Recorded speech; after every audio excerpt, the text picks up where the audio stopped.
Welcome to HPC News Bytes, a weekly show about important news in the world of supercomputing, AI, and other advanced technologies. Hi, everyone. Welcome to HPC News Bytes. I'm Doug Black of Inside HPC, and with me is Shaheen Khan of OrionX.net. The International Supercomputing Conference, ISC, is starting today in Hamburg, Germany, at a time when continental divides are more visible than they've been in decades. The US and China get most of the attention, while Europe, Japan, India, and other major regions seem too dependent and lacking in commercializing their scientific strengths. In supercomputing, however, Europe has a worthy champion in Eviden, whose Bolsa system has established a reputation for leading-edge, high-end technology. And the EU government, as well as each European country, have been rolling out program after program to invest and to build local capabilities. The French newspaper Le Monde reported last week that the French government intends to spend 410 million euros to acquire Eviden from its parent company, Atos, the French IT systems and services company. Le Monde also mentioned the use of supercomputing for nuclear deterrence and the French government's strategic acquisitions. It said the parties have negotiated this deal since last November. Atos reportedly agreed to the terms, and they expect the deal will close by mid-2026. We expected this for some months now, given the critical geopolitical nature of advanced computing for AI, scientific discovery, and military strength, and therefore on economic competitiveness and national security.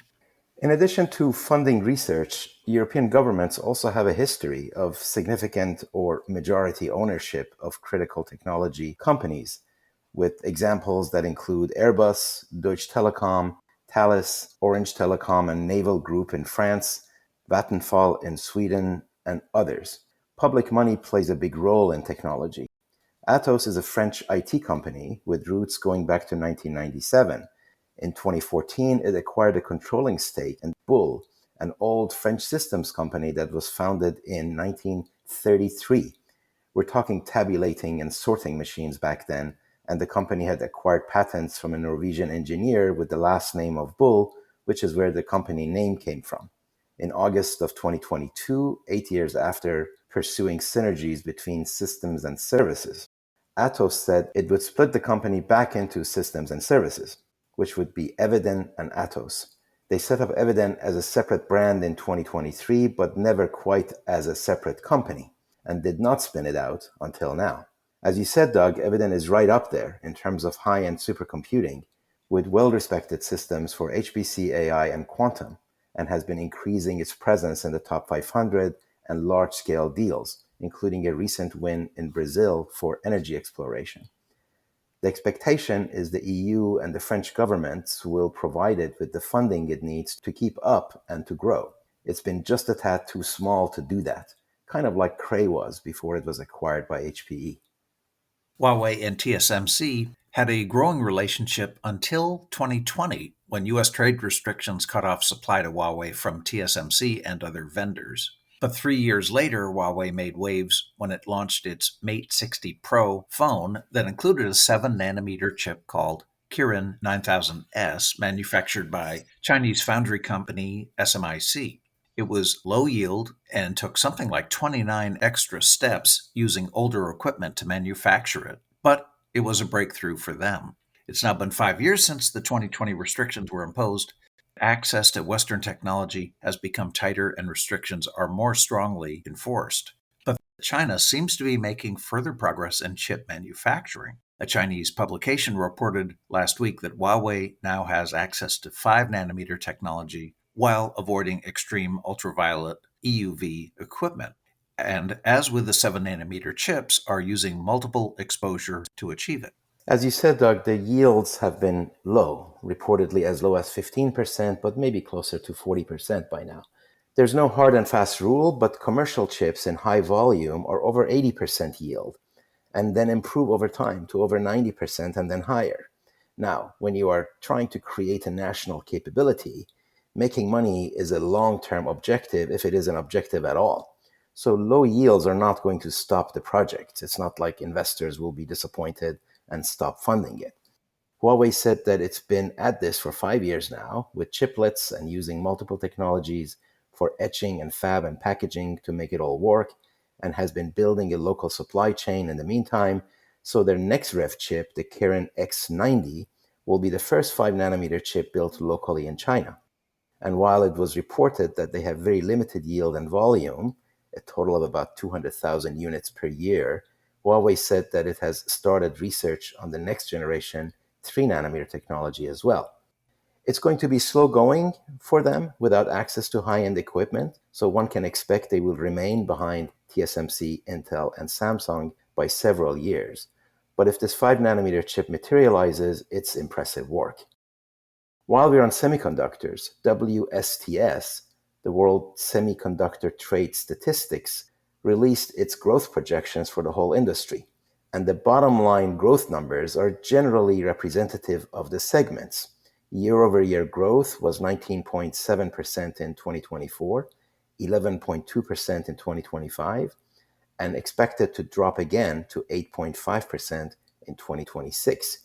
Areas in which they expect a jump in year-over-year growth in 2026 are Japan, going from 0.6 to 5.8% growth, and discrete semiconductors and optoelectronics, which are expected to reverse 2 years of sharp decline to start growing again.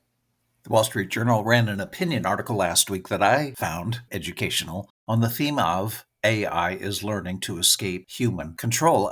I'd been somewhat skeptical about this topic, in part because I didn't understand how it could happen in the real world, but AE Studio, a software and data science company, explains how it can happen. In fact, they said it is happening. Quote, an artificial intelligence model did something last month that no machine was ever supposed to do. It rewrote its own code to avoid being shut down. The story references a nonprofit AI lab called Palisade Research, which gave OpenAI's O3 AI model a script that would shut it off when triggered.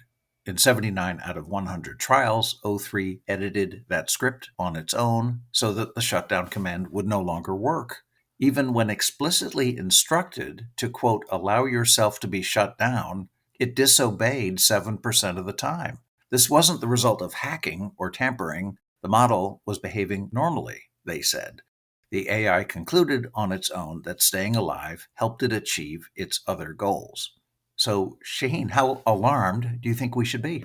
Well, as you know, I think AI is doing no such emergent things, that all the info we have given it is way more powerful than we think. So sure, it's a surprise to us, but the question is whether humans can understand the power of the information they part with.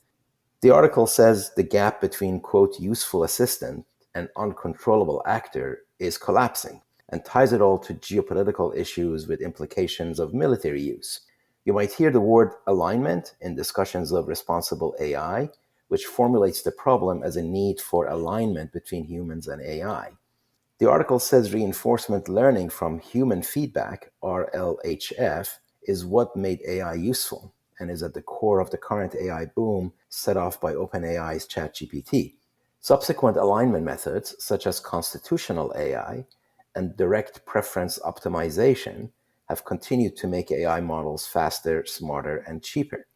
There's also this quote, Doug, that you just sent me a couple of days ago from Stephen Hawking, who said in 2014, quote, the development of full artificial intelligence could spell the end of the human race. It would take off on its own and redesign itself at an ever-increasing rate. Humans who are limited by slow biological evolution couldn't compete and would be superseded, end quote. Preventing lack of alignment is clearly critical and averts what would be a new kind of cybersecurity war, but achieving it can really be a force multiplier, allowing the use of AI with confidence that it won't go rogue on you. All right, that's it for this episode. Thank you all for being with us. HPC News Bytes is a production of Orion X in association with Inside HPC. Shaheen Khan and Doug Black host the show. Every episode is featured on InsideHPC.com and posted on OrionX.net. Thank you for listening.